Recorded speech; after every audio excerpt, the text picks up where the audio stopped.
6 juin 1944, les Alliés sont sur le point de débarquer sur les côtes françaises.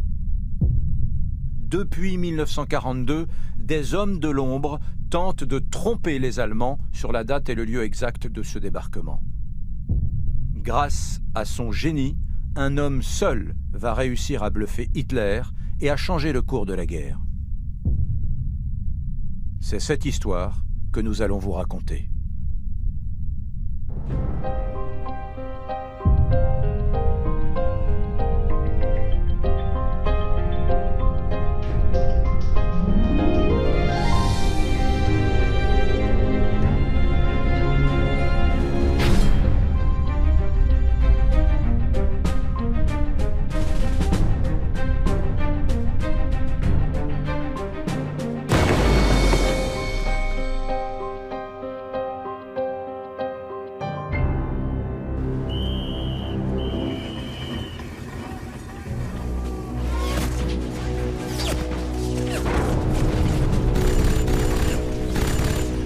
Au matin du 6 juin 1944, les Alliés débarquent sur les côtes de Normandie.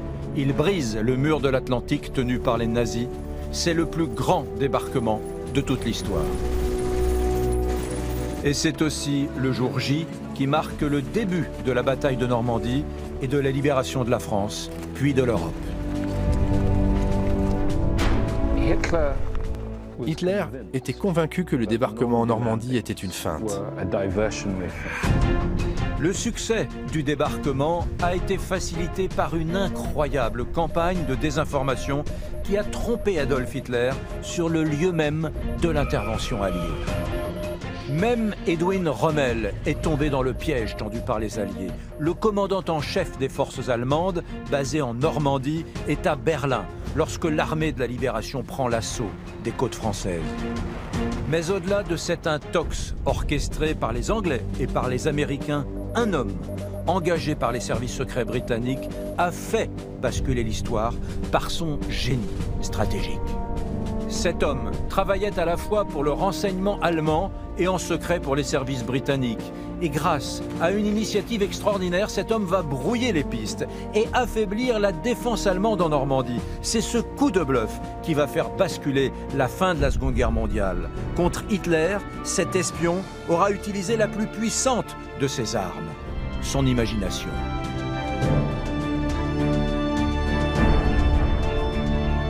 Je suis allé en Angleterre rencontrer un ancien agent des services secrets britanniques, spécialiste des agents doubles.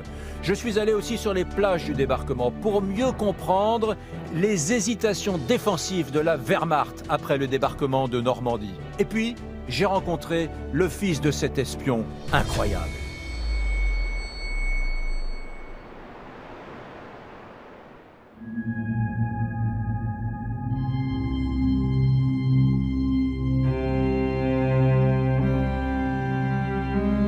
Juin 1944, par les airs et par la mer, 156 000 soldats alliés pénètrent sur le sol de France. C'est le débarquement en Normandie.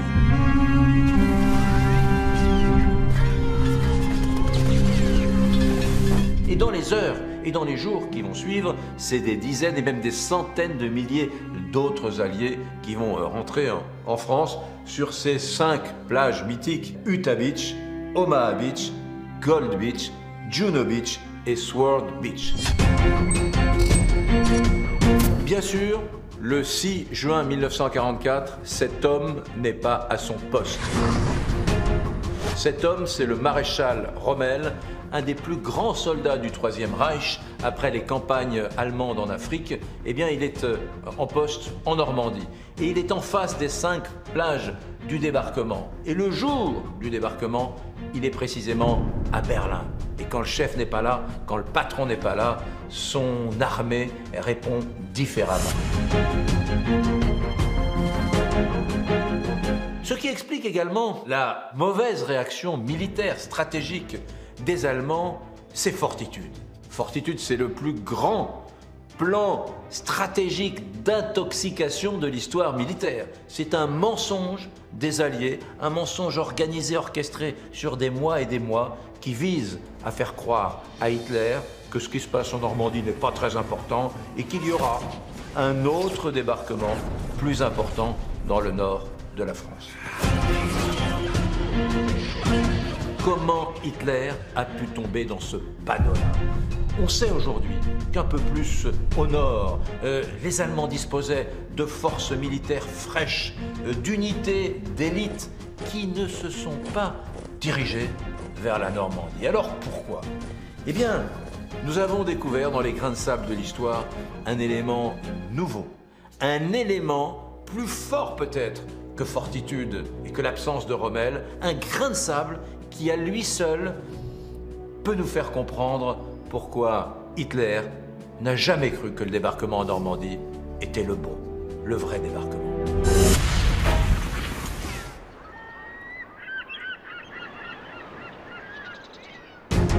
Dès 1940, l'idée d'une opération militaire pour libérer l'Europe du joug nazi se fait entendre.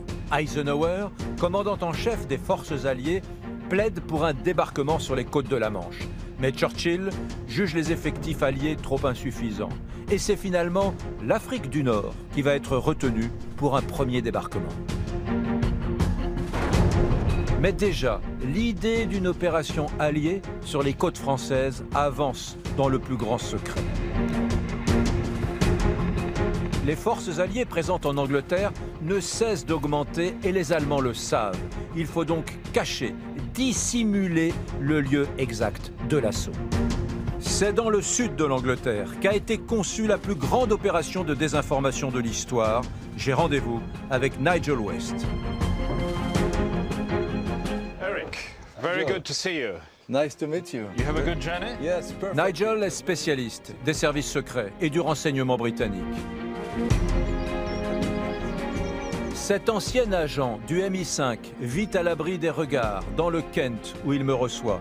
Il a longuement enquêté sur l'incroyable opération Fortitude et il va me révéler la préparation de l'opération d'intoxication. À quel instant, chez les Alliés, chez les Britanniques, va naître l'idée, la possibilité, la réflexion autour d'un débarquement armé sur le continent? In 1942, the Allies decided En 1942, les Alliés décident que le seul moyen de détruire l'Allemagne nazie est de frapper au cœur de Berlin. to strike at the heart of Berlin. That meant Cela nécessite donc un débarquement. although Churchill originally Au départ, Churchill veut lancer l'opération depuis la Grèce, qu'il décrit comme le ventre mou de l'Europe. underbelly of Europe. Mais les Américains, eux, insistent pour que ça soit la France. It had to be France. Un débarquement sur le continent pour repousser l'armée allemande, c'est gigantesque, c'est unique dans l'histoire. Quelles étaient les conditions nécessaires dans l'esprit des Alliés pour que réussisse une telle opération? There was no secrecy about the invasion. Il n'y avait aucun secret sur le débarquement. Le fait que les Alliés s'apprêtaient à débarquer sur le continent n'était pas un secret. C'était même attendu. Ainsi, le seul défi à relever était de créer la surprise. Il était absolument primordial que les Alliés trompent l'ennemi sur le lieu et le moment précis de l'assaut. Donc, les Britanniques vont créer ce mensonge planétaire, Fortitude, qui et quand? Comment est-ce que ça démarre? Avec quel programme? Quelles compétences? C'était une organisation solitaire créée dans le seul but de fournir à l'ennemi de fausses informations par l'intermédiaire d'espions. Fortitude avait trois principaux objectifs. Le premier étant de tromper l'ennemi sur l'endroit précis de l'assaut sur les plages. Alors, évidemment, le Pas-de-Calais au lieu de la Normandie, ou Bordeaux, ou n'importe où. Le second était de prévenir contre une attaque dans les 3 premiers jours, lorsque les soldats étaient les plus vulnérables sur les plages. Il était absolument essentiel d'empêcher la réserve armée, mobile, contrôlée par les forces de l'Axe, de descendre en Normandie.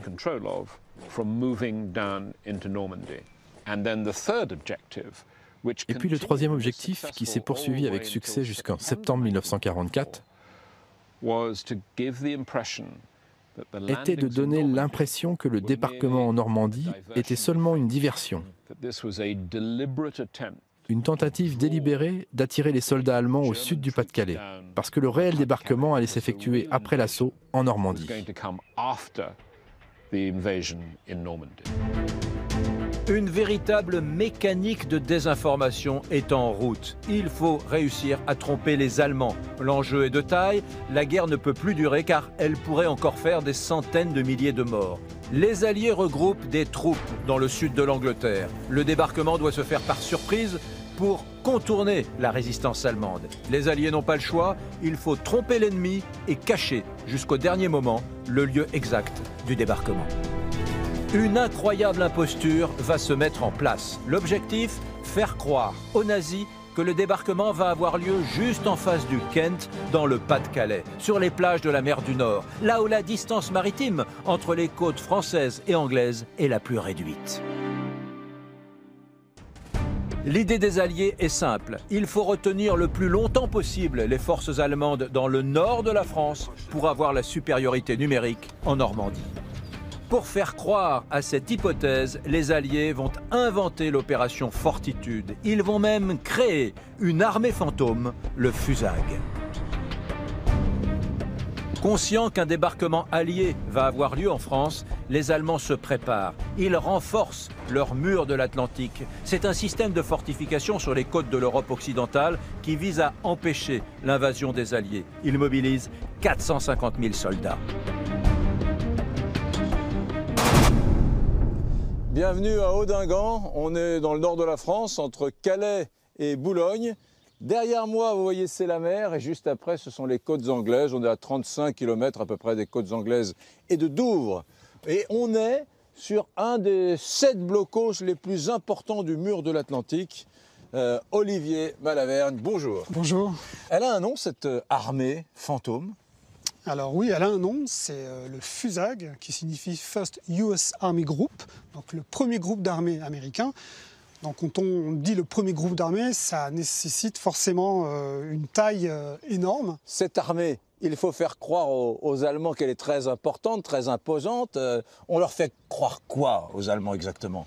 Alors on leur fait croire qu'on a dans le Kent massé une armée d'1 million d'hommes. Ouais. Ça veut dire une activité radio très intense à l'échelle d'un groupe d'armée, et ça veut dire à la tête un personnage qui peut commander 1 million d'hommes, donc le général Patton en l'occurrence. Alors ça c'est fabuleux. Le général Patton, mais cette fois-ci le vrai, va devenir le patron de cette fausse armée. Alors ça c'est vraiment la carte maîtresse des Alliés, ça crédibilise énormément cette armée fictive. Les Allemands, bien sûr, connaissent Patton. Il jouit d'une telle aura que les Allemands ne peuvent se dire que si Patton est à la tête de cette armée, ça veut dire qu'elle a un rôle stratégique, que c'est important, et qu'on ne le met pas là pour jouer un rôle secondaire.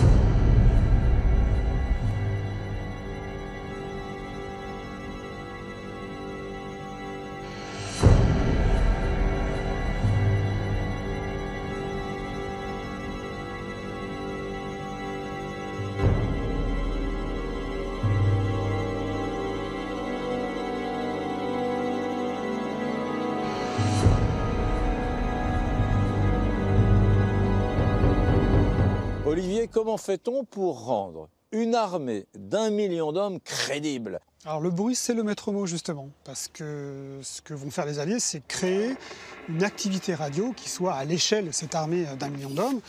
Donc on engage des comédiens, plusieurs centaines, qui vont échanger des messages radio, envoyer tous les jours des messages sur les ondes. On va aussi faire appel aux journaux locaux, qui vont relater des faits, d'incidents qui sont rattachables également à la présence de fortes garnisons, de forts contingents de soldats. Et donc toute cette masse grouillante, on va la faire vivre grâce aux comédiens. On simule aussi des activités de véhicules. Et le tout réuni donne vraiment l'impression qu'on entend l'activité de centaines de milliers d'hommes. Ils vont pousser la perfection jusqu'à créer des aérodromes factices autour, avec des avions factices, que des soldats seront chargés de bouger tous les jours de tant de degrés pour faire croire une activité d'aérodrome militaire 24 heures sur 24. Dans cette guerre sophistiquée, là, en 1944, à Londres, en Angleterre, les Allemands n'ont pas des agents doubles qui les renseignent? Alors les agents allemands, on estime qu'il y a eu une cinquantaine d'espions allemands envoyés en Angleterre depuis la bataille d'Angleterre, donc depuis 1940. Tous ont été identifiés, soit arrêtés, soit mis sous clé, certains même ont été exécutés, et la plupart sont devenus des agents doubles. Et ce qui est intéressant avec les agents doubles, c'est que certains ont été des agents doubles volontaires, enfin en tout cas, ils savaient le rôle qu'ils allaient jouer. Certains ont été des agents doubles à leur insu. D'accord. Donc les Anglais continuaient à les manipuler, ces agents allemands, en sachant qu'ils étaient. Donc. Exactement. Ils manipulaient les agents et les informations qu'ils allaient transmettre à l'Allemagne. Ouais. Et contre toute attente, Fortitude va fonctionner. Les Allemands vont tomber dans le panneau. Ils vont tomber dans le piège en maintenant 30 divisions de la Wehrmacht en alerte dans le nord de la France.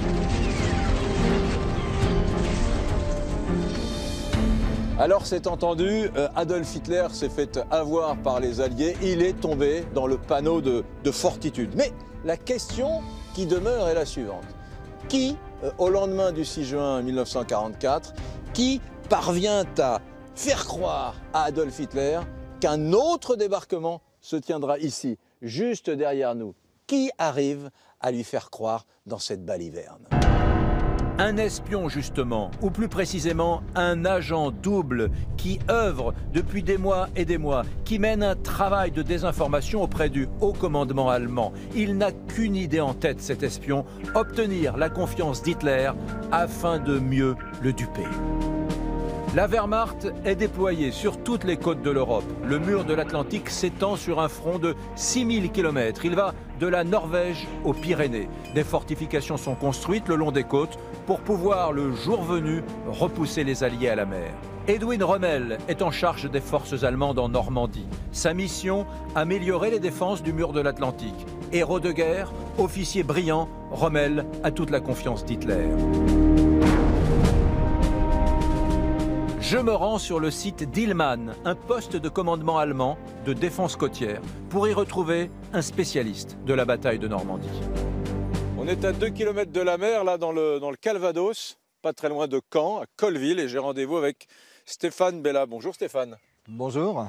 On est donc sur le littoral, on est face aux côtes britanniques, et il y a un grand patron ici, qui est arrivé à la fin de l'année 1943, du côté allemand, c'est Erwin Rommel.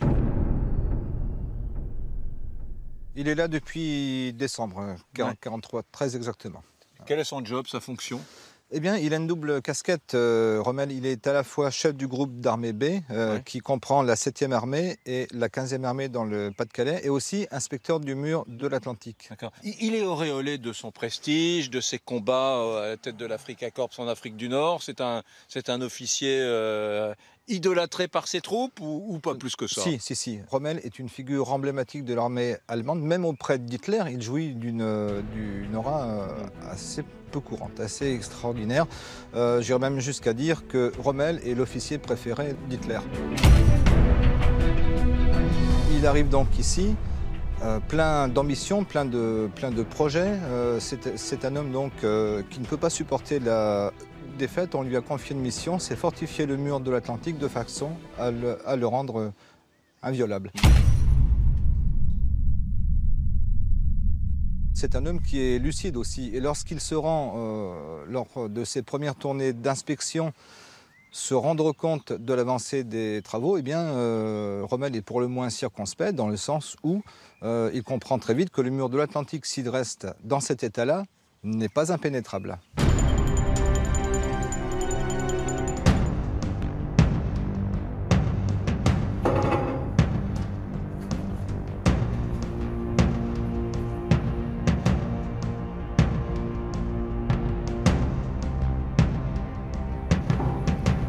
Il y a un état de conservation absolument incroyable, hein. Incroyable.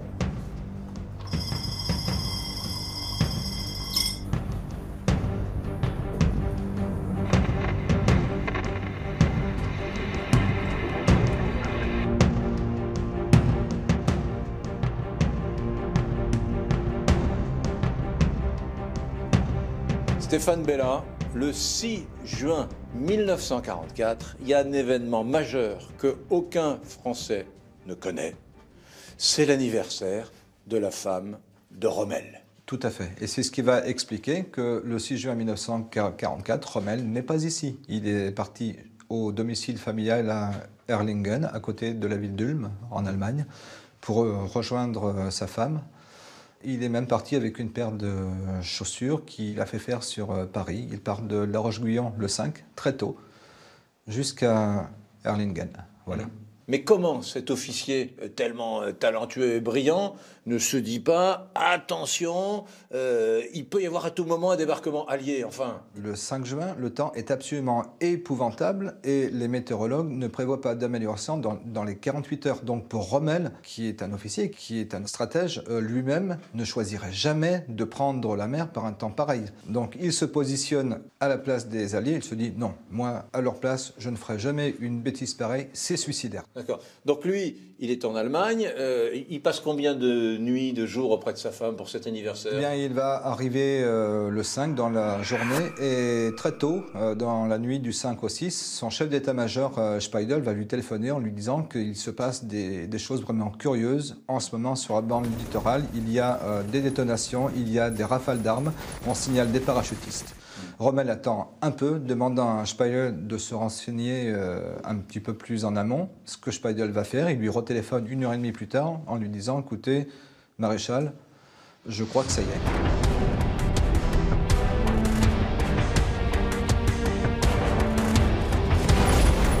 C'est la stupeur dans l'armée allemande. Il faut faire vite, car la Wehrmacht risque d'être débordée par les Alliés. Les prochaines heures vont être déterminantes pour les Allemands. Mais Rommel, le haut commandant des forces allemandes en Normandie, n'est même pas présent pour diriger ses hommes.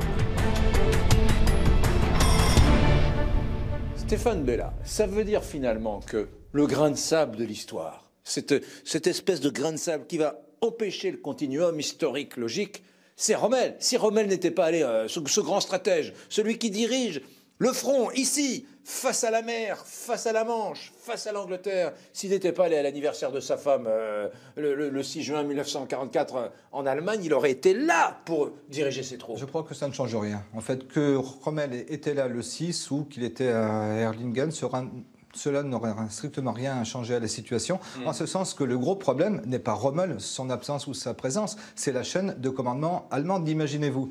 Les batteries d'artillerie lourde qui sont ici, le long des côtes, sont sous les ordres de la Kriegsmarine, pas de Rommel. Les stations radars sont sous les ordres de la Luftwaffe, pas de Rommel. En ce qui concerne les divisions blindées de réserve, elles échappent totalement à l'autorité de Rommel. Finalement, le 6 juin, Rommel n'aurait eu d'autorité directe que sur les unités de la 7e armée qui se trouvaient donc en Normandie. Contrairement à toute attente, ce n'est pas l'absence de Rommel, le 6 juin, qui va être le grain de sable qui va faire basculer le débarquement. Non, c'est plutôt l'incroyable stratégie, imaginée par les Alliés, qui va jouer ce rôle primordial.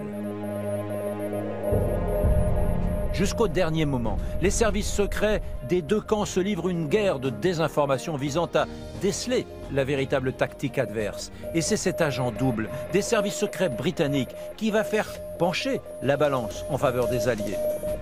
Et en effet, cela semble fonctionner, car sur les 50 divisions de la Wehrmacht qui pourraient être présentes, seules 17 combattent en Normandie.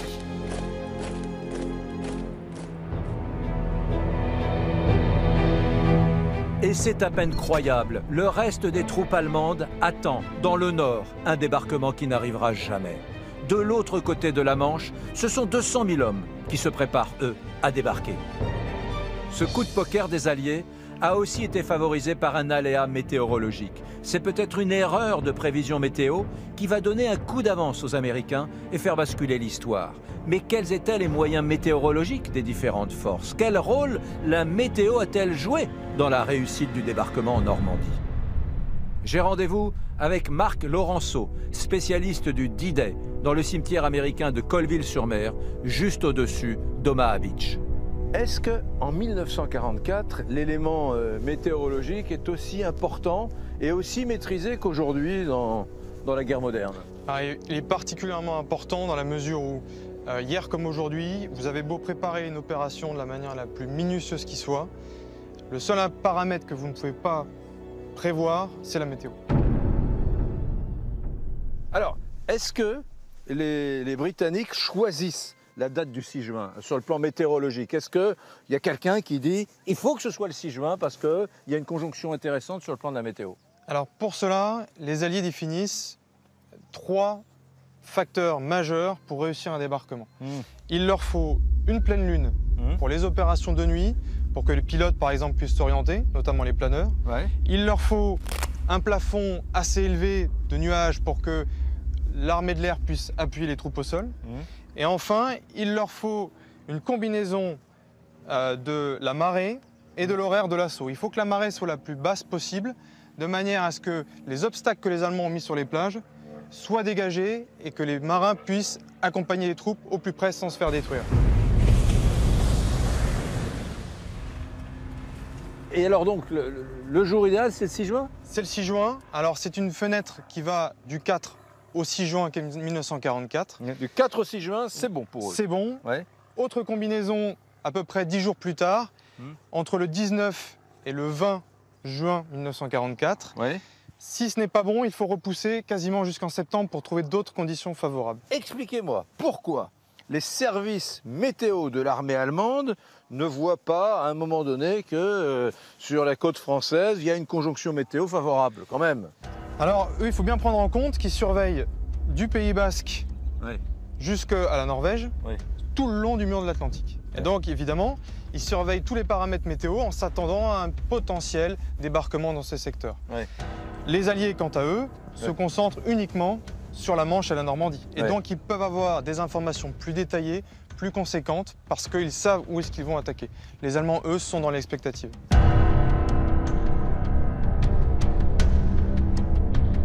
Il y a quelque part, de l'autre côté de la Manche, un service météo des armées britanniques, par exemple, avec des météorologistes qui travaillent là, sous l'uniforme.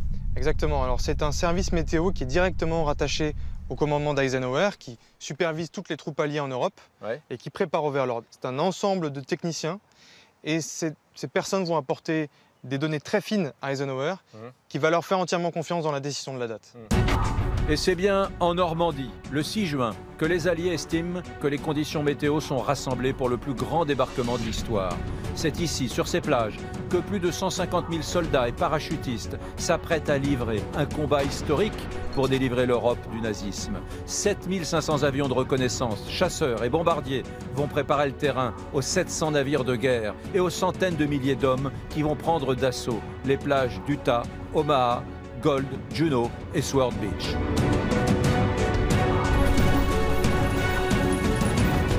La surprise est totale côté allemand, mais Hitler a des troupes en réserve dans toute la France et il peut retourner la situation si le haut commandement prend très vite les bonnes décisions. Un homme va tromper les Allemands jusqu'au bout. Il va tenter un coup de poker incroyable. Malgré cela, les Alliés vont connaître des pertes considérables en cette première journée de débarquement. 2500 victimes pour la seule plage d'Omaha Beach.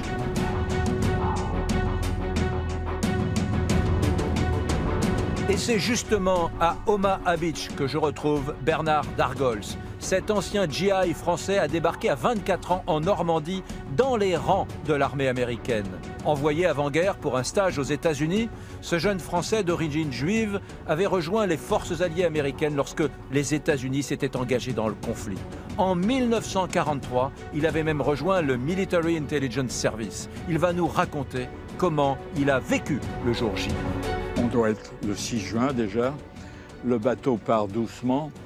Il y a des centaines de bateaux alliés, navires de guerre, petites embarcations qui sont là, qui attendent.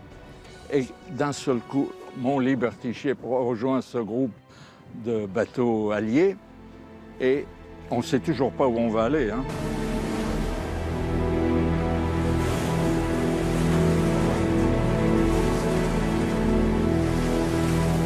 Sur le Liberty Ship, j'apprends qu'on va débarquer à Omaha Beach, le nom de code d'une plage, Easy Red, parce que chaque plage était divisée en 5, à 200 mètres de la plage, on nous fait descendre en vitesse du bateau par une échelle de corde d'un côté du bateau pour entrer dans un landing craft, véhicule and personnel, une barge de débarquement pour véhicules et personnel.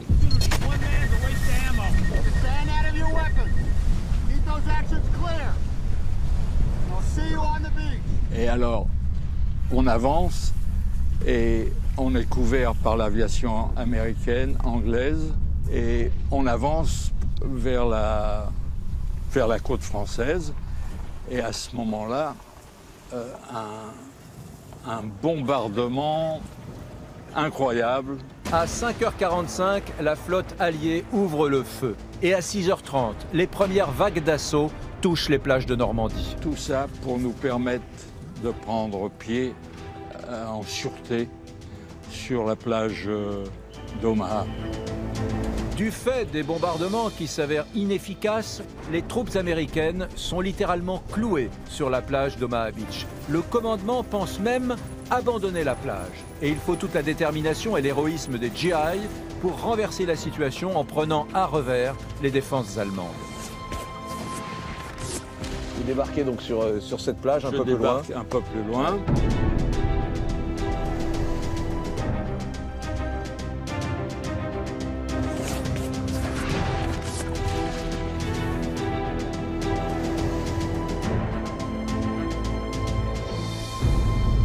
La résistance allemande, on imaginait qu'elle serait plus terrible en Normandie.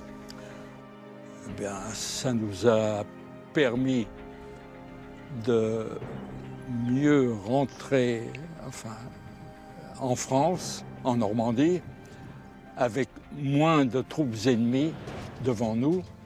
Le temps qui rameute la division d'Asreich de Bordeaux, le long de la côte française, c'était déjà trop tard. Je pense qu'on avait pris pied fermement, trop fermement pour pouvoir être délogé. En tout cas, c'était moins calme qu'aujourd'hui. Oui, c'était plus agité, c'est vrai.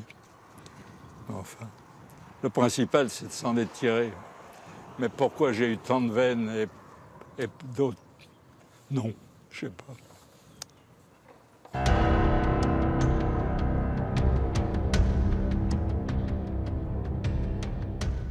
Les Alliés ont débarqué sur les plages de Normandie. L'opération Overlord est un succès.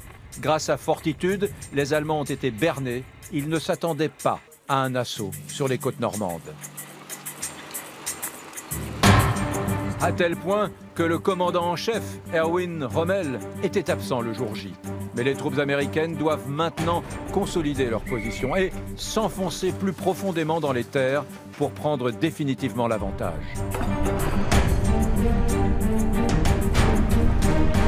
Ils vont être aidés par l'action étonnante d'agents doubles qui vont faire basculer le cours de la guerre.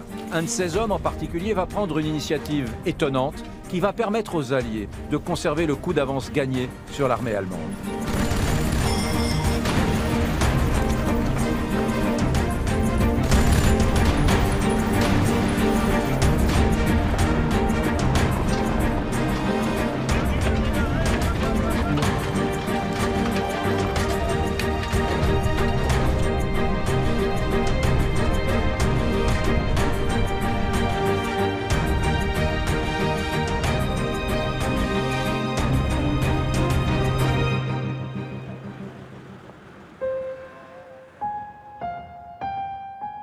À ce moment-là, la Wehrmacht doit contre-attaquer, mais elle est face à un dilemme.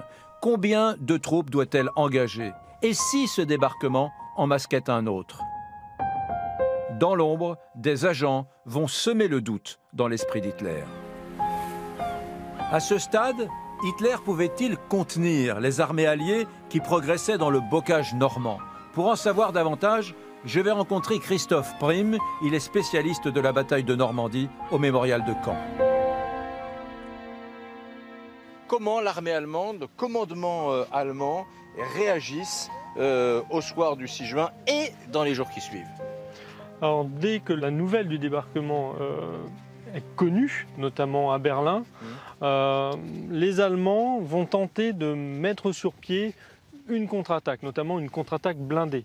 C'est ce qu'ils avaient fait notamment en Sicile en juillet 1943, mais aussi à Anzio, où les blindés allemands étaient sur le point presque de rejeter les troupes alliées à la mer. Donc ils vont devoir acheminer en urgence des divisions blindées, mais ils vont perdre de précieuses heures pour le faire, tout simplement parce qu'ils ne savent pas véritablement si ce débarquement est le débarquement décisif, le seul et unique.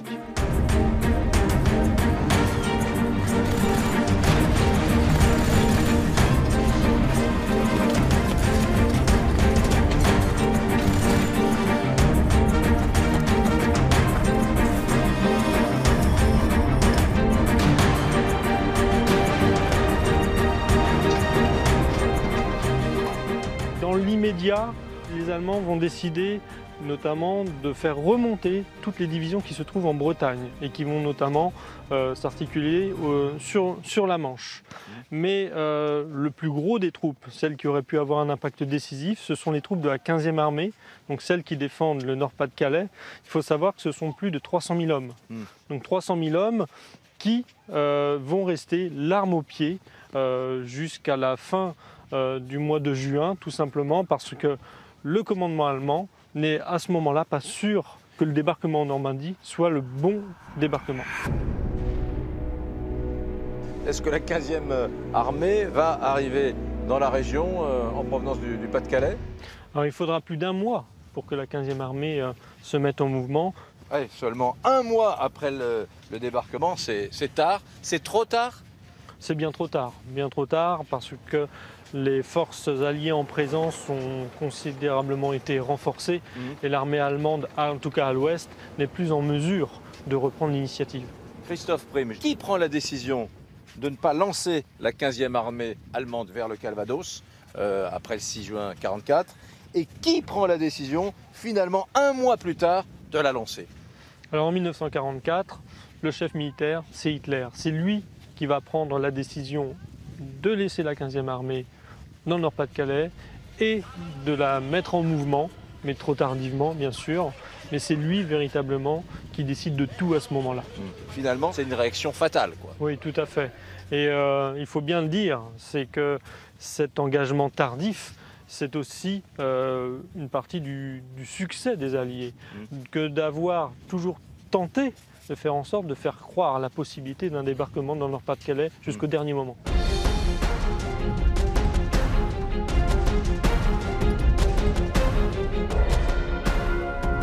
Le commandement allemand tombe donc dans le piège tendu par Fortitude.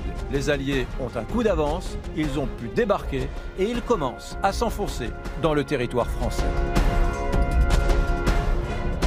Les nazis sont persuadés que le véritable débarquement, lui, aura lieu plus tard, dans le Pas-de-Calais. La supercherie a fonctionné, à tel point que Rommel est en permission le matin du 6 juin, en route vers l'Allemagne, et qu'Hitler, lui, s'obstine à maintenir son important dispositif dans le nord de la France. Je veux malgré tout comprendre ce qui a pu maintenir dans l'erreur Hitler aussi longtemps. Lors de mon enquête, j'ai appris que les agents doubles ont eu un rôle primordial. Alors, je retourne voir Nigel West pour essayer de comprendre le grain de sable qui a rendu possible cette opération. Nigel, je suis revenu vous voir ici, dans le Kent, chez vous, parce qu'il y a une chose que je ne comprends pas. Hitler s'est fait avoir. Il s'est fait avoir, il a cru que le débarquement aurait lieu dans le nord, il a eu lieu en Normandie. Mais pourquoi est-ce que le lendemain du débarquement, le 7 juin, pourquoi est-ce qu'il continue à croire, dur comme fer, qu'il y aura un autre débarquement dans le nord dans les prochaines semaines, alors qu'il s'est fait avoir, alors qu'il faut réagir, alors qu'il faut envoyer ses soldats dans le Calvados et dans la Manche? Hitler était convaincu que le débarquement en Normandie était une feinte. La raison pour cela, c'est qu'on l'avait prévenu de l'invasion le 5 juin. Il a été informé de cela par son meilleur agent en Angleterre, du nom de code Alaric.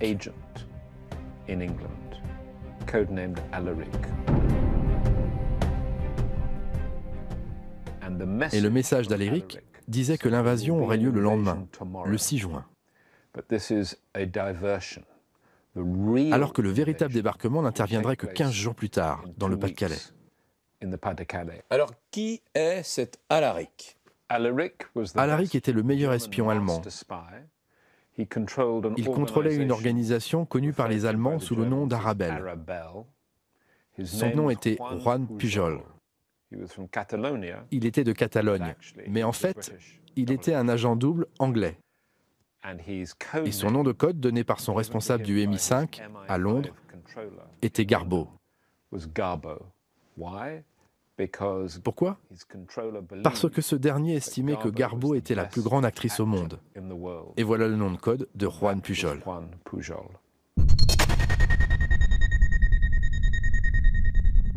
Alors, comment travaillait Garbo? Garbo était une humble personne. Éleveur de poulets, originaire de Catalogne. Mais son expérience durant la Seconde Guerre civile espagnole l'avait intimement persuadé que les nazis allaient détruire la civilisation. Et donc il était déterminé à faire en sorte que ce qui s'était passé en Espagne ne puisse frapper le reste de l'Europe. C'est pour cette raison qu'il est parti à Madrid comme volontaire pour soutenir la cause britannique. Mais les Britanniques n'étaient pas intéressés par ses services. Immédiatement, il est allé voir les Allemands pour leur offrir à eux. Et c'est seulement après qu'il fut accepté et entraîné par les Allemands, en leur ayant menti et en leur disant qu'il pouvait aller en Angleterre très facilement parce qu'il avait un passeport espagnol. C'est seulement une fois qu'il a accepté qu'il a commencé à fabriquer des renseignements et à les envoyer aux Allemands. Mais en fait, il n'est pas allé plus loin que Lisbonne. Il n'a même pas atteint l'Angleterre avant 1942. Ainsi, il fabriquait les renseignements depuis Lisbonne, prétendant qu'il était déjà en Angleterre, alors qu'il créait juste un réseau factice.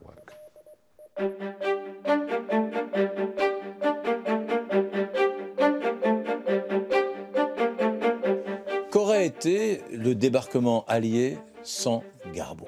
Le rôle joué par Garbo a été incontestablement crucial dans le succès du débarquement. Le jour J, sans cet élément de surprise, il y aurait eu une contre-attaque dans les 3 premiers jours. Les Alliés auraient pu être refoulés par la mer. Je ne suis pas un historien qui demande « et si », mais on peut imaginer que dans l'éventualité d'un désastre en Normandie en 1944, il n'y aurait pas eu d'autres assauts avant l'été 1945.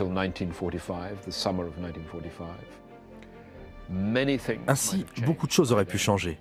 Par exemple, les Allemands, avec leurs avions à réaction dotés de missiles V2, auraient eu la possibilité de mobiliser leurs ressources ailleurs qu'en France, en les redéployant vers le front russe, et ils auraient éventuellement développé une ogive atomique.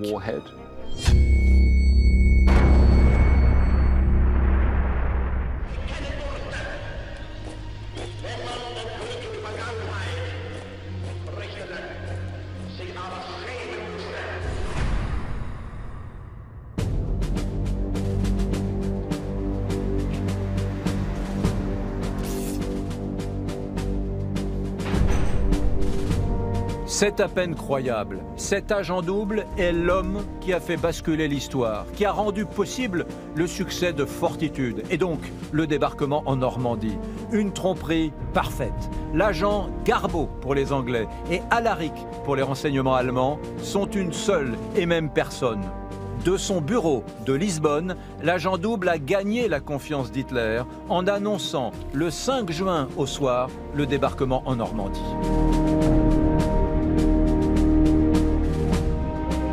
Le coup de bluff est simple et le risque est minimum. Garbo a calculé que son message arriverait trop tard aux Allemands pour que ces derniers puissent réagir. Le plus incroyable dans l'histoire, c'est que cette information fait de Garbo Alaric l'agent le plus fiable du Troisième Reich. Lorsqu'il annonce le lendemain au haut commandement allemand que le débarquement en Normandie n'est qu'un leurre et que celui du Pas-de-Calais est imminent, ils le croient car ils ont une confiance aveugle en lui. Une tromperie parfaite, exécutée par un homme qui n'a jamais utilisé un seul revolver, mais pour qui la seule arme était l'imaginaire.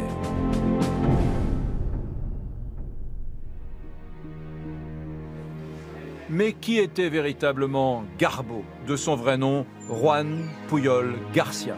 J'ai retrouvé son fils, il s'appelle Juan Chrysler. Cet homme donne très peu d'interviews, mais pour les grains de sable de l'histoire, il a accepté de venir me rencontrer à Paris.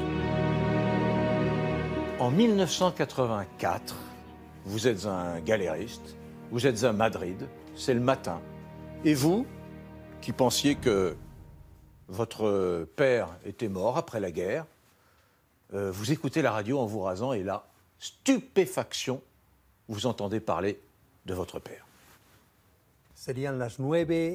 J'écoute et puis j'entends un célèbre journaliste espagnol dire « J'interromps les programmes pour vous donner une information très importante ». L'espion espagnol qui a permis le débarquement en Normandie en trompant Hitler avec ses messages envoyés à l'état-major allemand est réapparu. Son nom est Juan Pujol Garcia. Quand j'écoute ce nom, je me dis « Mais mon père s'appelle aussi comme ça ».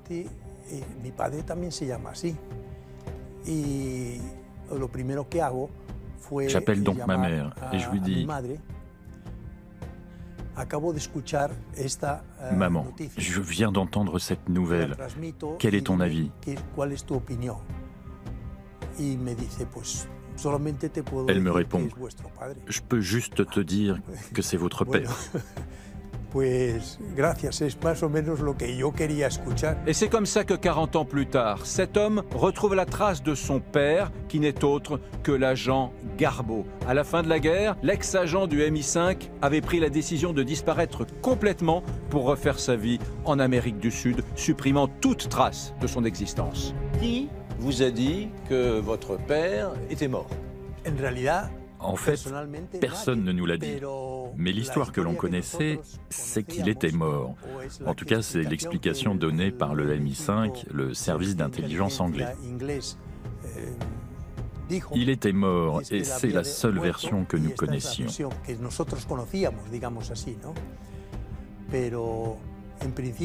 Bon, on a vu après que cela n'avait rien à voir avec la réalité. Grâce à cette couverture, ils ont pu chacun refaire leur vie. Et il paraîtrait que cela était un accord entre eux.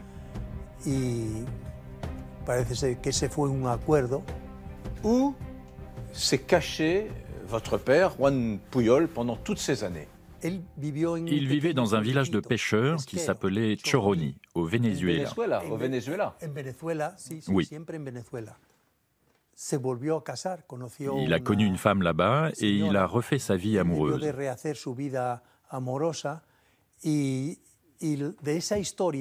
J'ai découvert plus tard que j'avais eu 2 frères au Venezuela.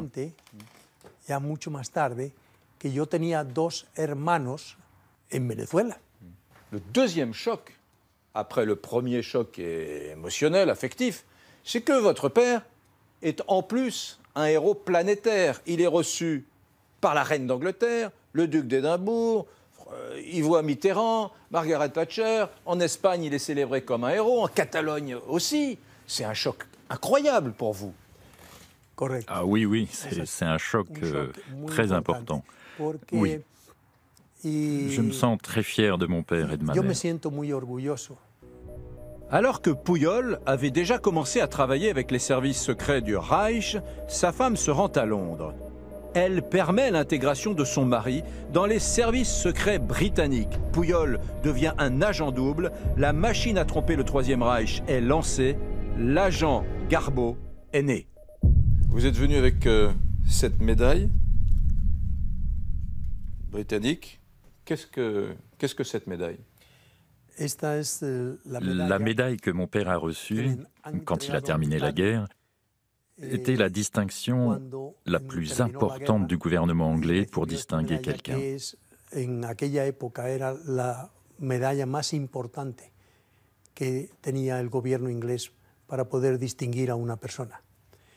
Détail savoureux, votre père, Garbo, a eu les 2 plus belles récompenses allemandes et britanniques. Correcto. Bueno, indica que su trabajo fue correcto. Oui, c'est ça. Cela montre que son travail a été bien fait est reconnu par les deux pays. Et en revanche, même s'il a été décoré ordre de l'Empire britannique, il n'est jamais allé chercher la croix de fer allemande.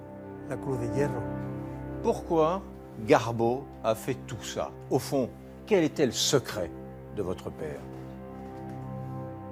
Je crois que mon père était un homme idéaliste, qui ne pouvait pas accepter certaines choses qu'il se passait.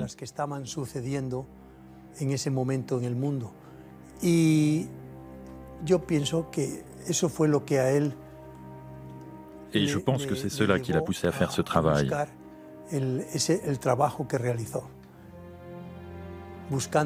En cherchant et en croyant qu'il allait aider à construire un monde meilleur. Le geste héroïque de Garbo a été un des tournants de la fin de la Seconde Guerre mondiale. Il a permis le succès de la plus grande opération de désinformation de tous les temps. Grâce à Garbo, les Alliés ont pu limiter la contre-attaque du Troisième Reich, alors que les nazis étaient justement en train de peaufiner de toutes nouvelles armes destructrices qui auraient pu changer l'issue de la guerre. L'opération Fortitude est une des plus grandes duperies de l'histoire. Pourtant, le coût d'une telle opération est énorme. Les bombardements du Pas-de-Calais pour rendre Fortitude crédible ont coûté la vie à plus de 600 civils et des réseaux de résistance ont été sacrifiés. Alors pourquoi Garbo est-il resté un oublié de l'histoire?